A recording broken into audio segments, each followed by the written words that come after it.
Kigali, Rwanda.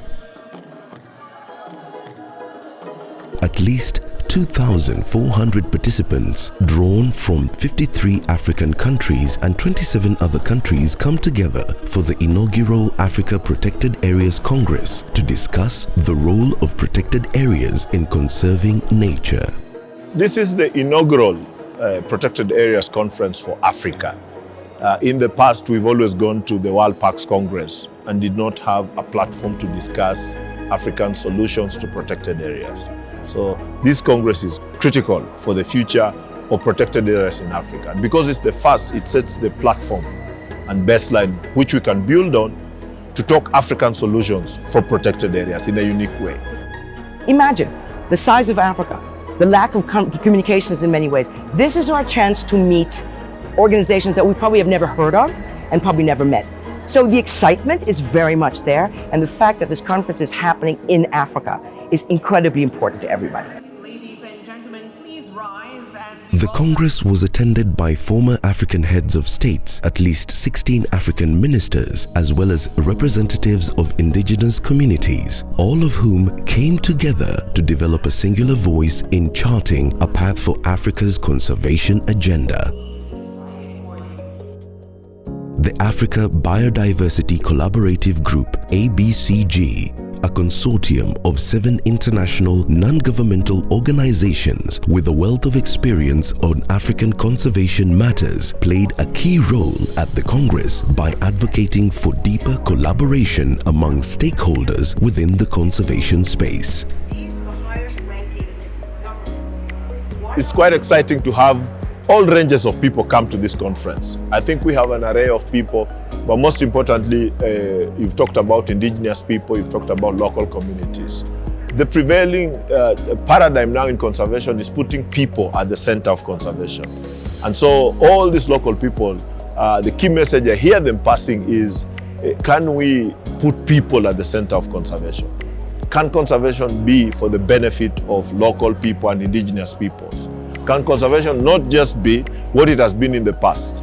Can we have this shift so that people are at the very center of conservation? And I think that's what we all have agreed in practice and in the past, that people need to be central to conservation, and that's the message we're hearing from local communities. Part of this collaboration included advocating for the inclusion of community voices during forums such as the APAC Congress by providing a platform through which they can express themselves. Most people think like when you're talking about ecosystem, then you should talk about the chimpanzees, the trees, the rivers. There is primates there who, in this sense, are people. So communities are at the center of any ecosystem or landscape that you are dealing with. As part of the Congress, ABCG held clinics during the Congress that provided an opportunity for participants to interact with some of the tools and approaches for solving biodiversity challenges developed by ABCG. These solutions include teaching communities and policymakers to develop climate change coping strategies, as well as embracing proper land use planning for sustainable landscape for people and nature. Collaborations expand the availability of resources that your organization may not have. When you're working with 20 different organizations, you've got 20 different access to resources. So collaboration is not just about money, but it's about being able to access resources that you may not have, or that may not be your focus, but you might need in order for you to achieve your goals. ABCG is where you bring your grievances, you bring your needs, you bring your what you know, and then it makes sense when you share it with other people. And in so doing, our needs becomes our strength. Planning scenarios makes it a bit complex. So I think the land use planning tool is critical in addressing resource management in a holistic way. It is also the key to ensuring sustainable utilization of resources and the avoidance of conflicts in resource-rich areas under increasing land pressure. We've developed a land use planning training course for delivery really to anyone who's interested in promoting land use planning. That can be governments, it can be NGOs, it can be companies, it can be communities living in in agricultural rural areas that want to promote land use planning, and we're seeing a lot of interest. We have a lot of interest in building on the course that we've developed to apply it more widely across Africa. The course module is already having an impact in countries like Tanzania. Actually, this course has a very good impact. First of all, in Tanzania, we have the guidelines that guides land use planning process in the district or in the village. But this course and the course modules, they build capacity. They incapacitate someone to be able to identify the needs for land use planning, something that is missing. Recognizing that development is needed in Africa and welcome, the idea is that land use planning can be a valuable tool to make sure that development happens in a conservation compatible manner and delivers sustainable outcomes for the people on the landscape or site. In the interactive session on climate change and how communities perceive it, ABCG was able to demonstrate to participants that climate change adaptability is a journey and not a destination. We've been working for almost 8 years now on this project, and it's this amazing collaboration between all the ABCG partners, and it's really focused on how communities are being impacted by climate change, how they're responding to it, and what some of those impacts on biodiversity might be as well. We cannot ignore science. Climate change is all about the scientists understanding what is happening so they can impart on us the knowledge of how to mitigate it.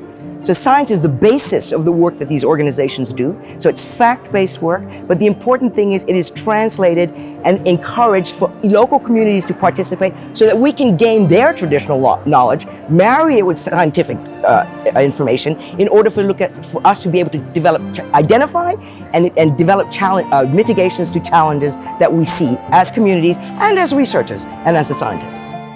A knowledge that 68-year-old Nicholas Gitonga believes will be fundamental if Africa is to successfully conserve its biodiversity.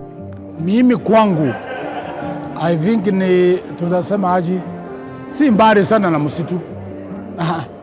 Mimi nikiamuka tu naona Mount Kenya all the time. Najua mvua iko au mvua hakuna. Mimi nawaelezea mvua iko sababu naona vile snow iko. Kama sasa ni dry, nawaambia mvua hataki kuwa ni wakati ya mvua hakuna na inakuwa hivi hivyo. Gitonga feels the old have been left out of the conservation conversation. We have lived with these animals. We have lived on this environment since time immemorial, and we draw our livelihood from this place. So we have coexisted with these animals. We keep cattle, camel, sheep, and we have lived with all these animals. And we also don't destroy the environment.